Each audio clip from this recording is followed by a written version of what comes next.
on le dit, les enjeux de demain, c'est le capital humain. Si les États-Unis, la France, la Grande-Bretagne, l'Allemagne sont ce qu'ils sont, c'est que dans ces États, on a compris qu'il faut former la jeunesse.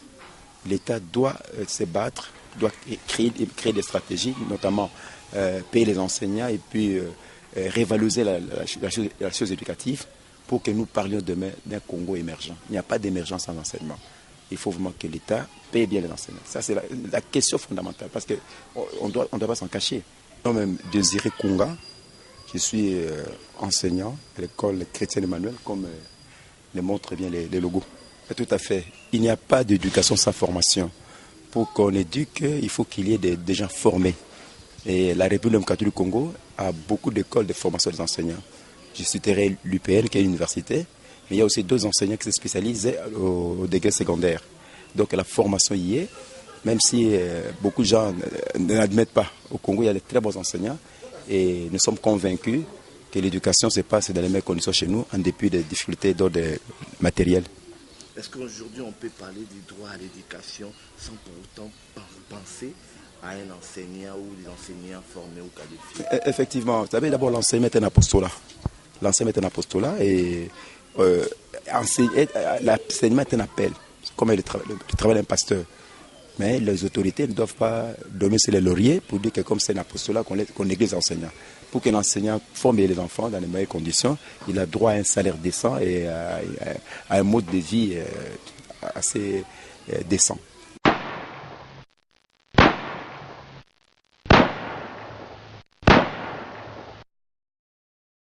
This time for Africa, this time for Africa.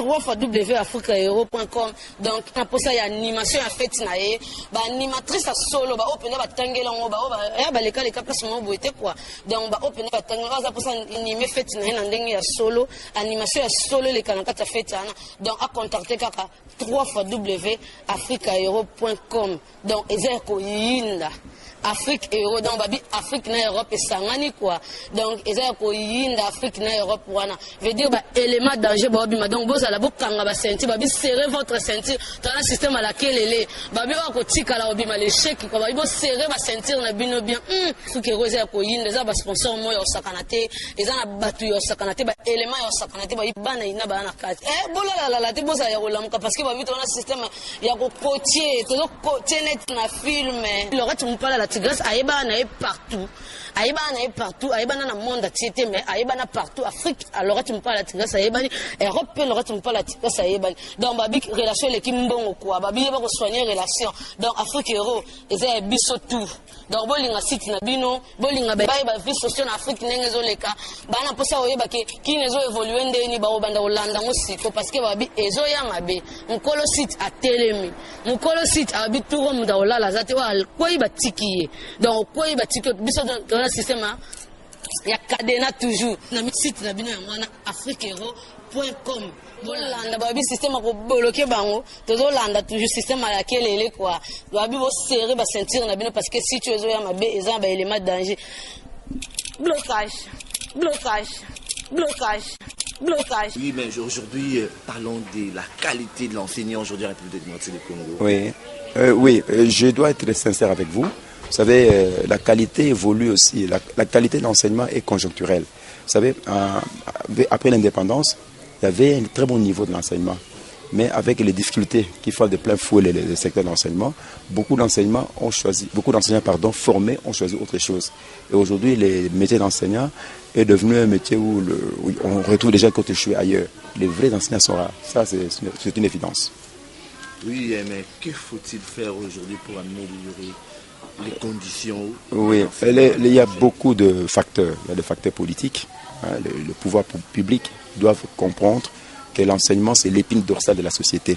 Négliger l'enseignement, c'est mettre fin à la vie de la nation.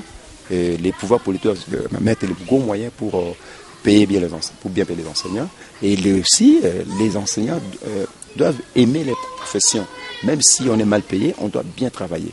Parce que nous devons enseigner des gens qui vont demain prendre nos places. J'aime beaucoup quand je passe à Brazzaville. Je vois beaucoup dans les cimetières.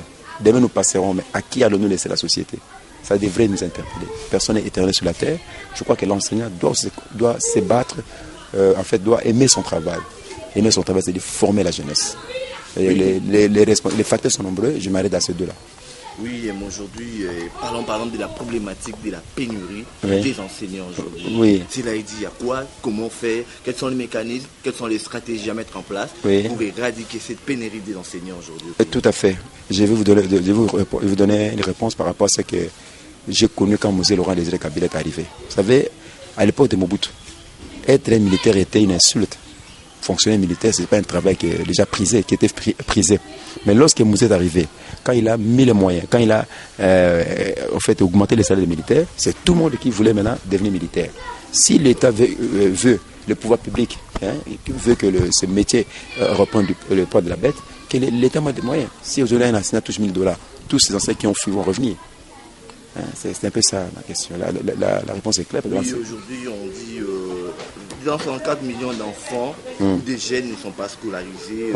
Aujourd'hui, pour réaliser l'agenda de l'éducation d'ici 2030, au fait, l'enseignement au niveau primaire et secondaire et universel, aujourd'hui, le monde a besoin de recruter plus de 69 millions de nouveaux enseignants. Est-ce que cela va être facile?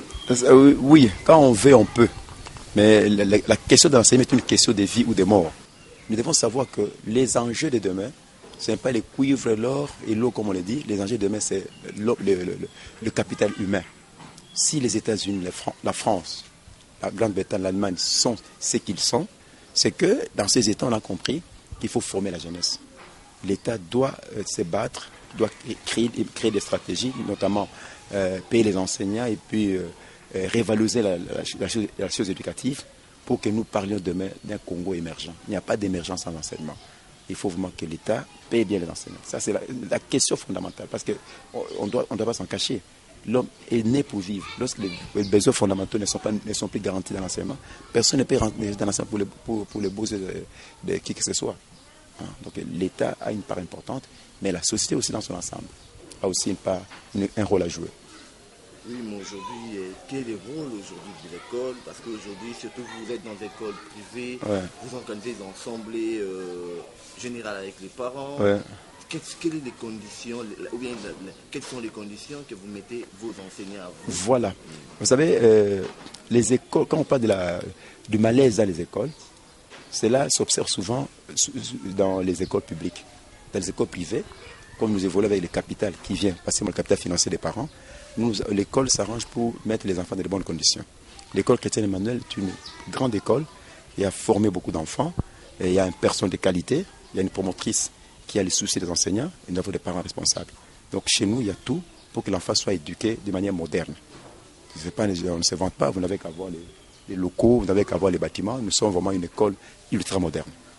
Oui, mais école chrétienne, Emmanuel. Donc les problèmes que nous racontons ce ne sont pas des problèmes qu'on raconte chez les privés, chez le public, dans le secteur public. Dans le secteur public, il y a beaucoup de choses. Il y a des écoles dans le secteur public où il n'y a pas de bancs. Ce n'est pas une trahison. Je dis ce que je vois. Mais chez nous, non. Si vous visitez les salles, vous allez vous faire l'idée. Il y a tout. Nous n'avons rien à envier aux grandes écoles internationales qui pullulent ça et là ici au Congo. L'école chrétienne Emmanuel est une école bien organisée. Et je crois que je ne peux pas engager les autres, mais dans les écoles privées, les choses sont perçues autrement qu'ailleurs. Dans les écoles privées, il y a du sérieux. Parce que nous avons l'obligation de réussite, nous avons des comptes à rendre aux parents, et la direction, la promotrice, s'évertue pour que nous puissions donner un enseignement de qualité. Et chez nous, on ne garde pas un enseignant pour les beaux yeux. Quand un enseignant est plein à la hauteur, eh bien, on les remercie. C'est ce qui fait que notre école garde toujours son niveau. Oui, l'école chrétienne Emmanuel se dit accroître ses efforts pour la bonne qualité de l'enseignant. Oui. Non, en mettant quels sont les moyens, quels sont les moyens qu'il met en place pour réaliser cela? Oui, d'abord, nous avons l'infrastructure ultra moderne. Ça, c'est un. Nous avons une promotrice très zélée. Nous avons des bancs, nous avons des armoires. J'aurais aimé que vous puissiez voir, malheureusement. Oui, tout à fait. Alors donc, nous avons l'infrastructure ultra moderne. Nous avons un personnel de qualité. Il y a des gradués, des licenciés qui donnent cours ici, mais à tous les niveaux. Nous avons, en fait, la chose la plus importante, en fait, nous avons un nombre important d'élèves et des parents responsables. C'est quoi la particularité de l'enseignement au sein de votre école? La particularité de l'enseignement, c'est que nous avons ajouté aux valeurs intellectuelles les valeurs spirituelles qui font défaut. Luc Gillot a écrit « Science sans conscience n'est que ruine de l'âme ». Et nous nous disons, Luc Gillot était un homme. Un enseignement sans Christ est un enseignement voué à l'échec. Ce n'est pas le plus grand savant, le plus grand savant du XXe siècle, Albert Einstein, qui va nous contredire lorsqu'il dit que la science et la religion est aveugle. Donc, nous pensons qu'une école sans Jésus est une école en perte de vitesse. Parce qu'on donne à l'enfant les valeurs, on inculque à l'enfant les valeurs intellectuelles et aussi les valeurs chrétiennes pour que l'homme soit un être achevé, un être parfait. Mais nous sommes dans un pays laïque, c'est là où il n'est pas difficile. Mais nous, effectivement, nous sommes en démocratie. Nous n'avons plus personne de force à venir chez nous. Ce sont les parents qui veulent que leurs enfants reçoivent l'enseignement complet qui nous envoie les enfants ici. Mais nous n'avons pas fermé la porte aux enfants des autres obédiences. Parce que Jésus ne fait mal à personne. Aimer l'autre, aimer son prochain. Je ne vois pas une religion au monde qui se raconte ces choses. En regardant la caméra, oui. Vous avez lancé des messages ouais. à l'endroit du gouvernement pour les enseignants, ouais. à l'endroit des enseignants ouais. pour maintenir... je ne suis... Merci, je vais peut-être donner un point de vue, parce que je suis pas le porte-parole de Mutuelle des enseignants. Ce que je sais, je suis dans les généralités. Je pense que nous avons dans ce pays des autorités responsables. Dans ce pays, nous avons des dirigeants honnêtes, intègres. Nous respectons le ministère des tutelles. Nous demandons de s'occuper des enseignants, c'est-à-dire de revoir un peu les conditions de vie des enseignants, les conditions salariales et surtout les conditions de santé aussi. C'est ce qu'il faut, parce que quand on a besoin d'enseignants, on doit aussi ménager la santé. C'est ce que je peux dire pour l'instant. Mais sinon, les enseignants sont dans un contexte où il y a la crise généralisée. Autant souffre l'enseignant, autant souffre le médecin, autant souffre les joueurs, etc. Donc, nous ne pouvons pas dire que nous sommes les seuls à souffrir. Nous voulons que le pays change et que la mentalité change. Nous voulons aussi que partout qu'il y ait améliorer les conditions de vie. Parce que nous sommes dans un système, comme j'appellerais, d'effet d'entraînement. Si ça ne marche pas dans le secteur médical, mais ça ne marchera pas dans le secteur de l'enseignement non plus. Donc nous souhaitons que les choses marchent pour que tout le monde puisse se retrouver. À l'endroit des enseignants, parce qu'on dit... À l'enseignant, la conscientisation. C'est lui aujourd'hui qui est l'élément moteur effectivement. de l'enseignement aujourd'hui. Non, moi je suis un enseignant, mais dans notre école on n'a pas été enseignant. Je n'ai pas parlé de la médiocrité, nous sommes des enseignants valables. Il y a l'enseignant qui a démissionné, je crois, n'a plus sa place dans l'enseignement. On n'a pas choisi ces métiers. On ne nous a pas imposé ces métiers, c'est un métier que nous avons choisi. C'est un appel. Un appel. Nous servons d'abord Dieu. L'enseignement n'est pas un métier. C'est écrit noir sur blanc dans notre Bible d'enseignement qu'on appelle notre beau métier. L'enseignement n'est pas un métier, mais un apostolat. Il faut d'abord commencer par faire sien cet aspect. Voyez, c'est un peu ça le problème. Les autres vont suivre. Parce que nous servons d'abord Dieu et le meilleur patron, c'est l'Éternel. Si tu le sers, il va te récompenser d'une manière ou d'une autre. Mais que l'enseignant puisse redoubler d'efforts pour répondre à leur conscience comme professionnel. Merci beaucoup. Merci mon frère.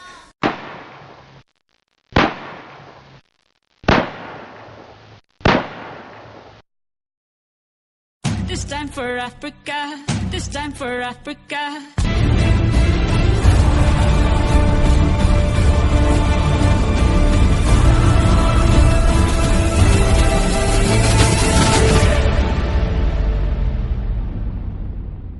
www.africaero.com. Donc pour ça il y a animation à fait naé ba animatrice à solo ba open ba tangela ngo ba ya ba leka place mo boité quoi. Donc ba open ba tangela za pour ça animer fait naé na ndenge ya solo, animation ya solo les kanaka ta fait ana. Donc à contacter kaka www.africaero.com. Donc ezer ko yinda Afrique Euro donc babi Afrique na Europe sangani quoi.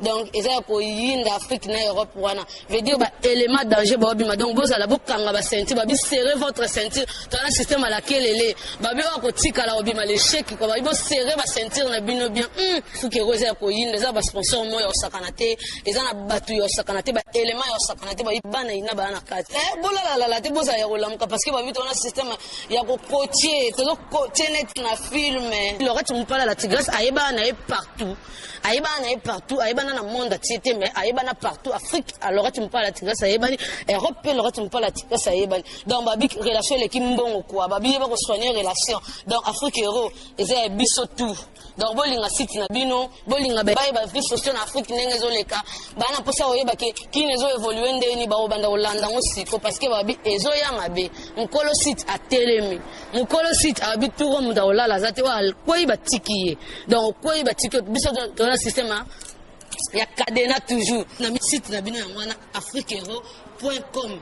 bolanda babi système ko bloquer bango tozolanda toujours système à laquelle elle est quoi babi bo serrer ba ceinture na bino parce que si tu ezo ya mabe eza ba élément danger blocage blocage blocage blocage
nous devons savoir que les enjeux de demain, ce n'est pas les cuivres, l'or et l'eau.